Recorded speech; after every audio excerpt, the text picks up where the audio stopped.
Meaning of high tea. High tea. High tea. High tea. High tea.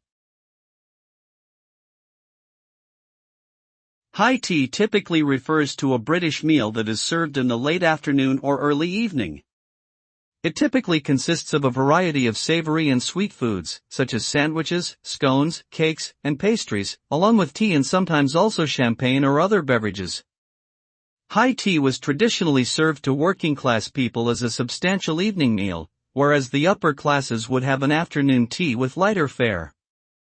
However, in modern times, high tea has become more of a social activity for people of all classes, often enjoyed in hotels, restaurants, or at home with friends and family.